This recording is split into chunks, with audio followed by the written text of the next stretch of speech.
Gate খুলে দিল কে? তুমি এদিক তাকাও। স্যার আসুন, আসেন আসেন আসেন। স্যার আসুন না স্যার।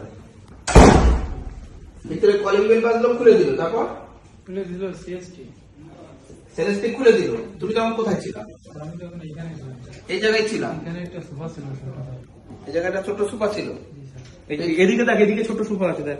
জি স্যার। হ্যাঁ, তোমার এখানে তো থাকার কথা না ইউজুয়াল, কারণ ওই ভদ্রলোক আসে যদি কারো দেখে তার মনের ভিতরে সন্দেহ হবে। জি স্যার। কাজে তোমার তো এখানে থাকার কথা না। স্যার ওই ফল কাটতেছি। নো নো নো, ফল কাটা পরে, মানে সেলেস্টি বা আমানুল্লাহর বক্তব্য অনুযায়ী তোমার থাকার কথা নিচে, নিচে গোপনে লুকায়।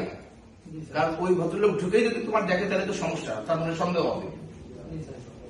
তাহলে তুমি এখানে থাকবা না। স্যার আমি আচ্ছা আমার কথা শোনো, তুমি এটা খুললা, তারপর আসলো, তারপর এদিক তাকাও, এদিক তাকাও, তারপর ঢুকলো, দেন স্যার ঢুকে ওনারা স্যার নিচে চলে গেছে। আচ্ছা নামো, নিচে নামো। ঠিক আছে।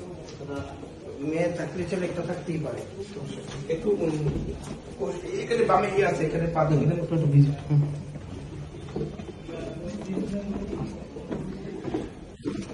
ওখানে একটু দাঁড় করাবে না? আস্তে আস্তে হ্যাঁ, ওকে দাঁড় করাবে, আমি সামনে থেকে ভিডিওটা নেবো। সামনে থেকে ভিডিওটা নেবো। আমি কয়টা প্রশ্ন করবো, উত্তর দেবে। সামনে সামনে।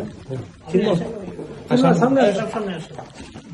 আপনি তো প্রথমবারে নিয়ে আসছেন, হ্যাঁ, প্রথম আপনি নিয়ে আসছেন। First time.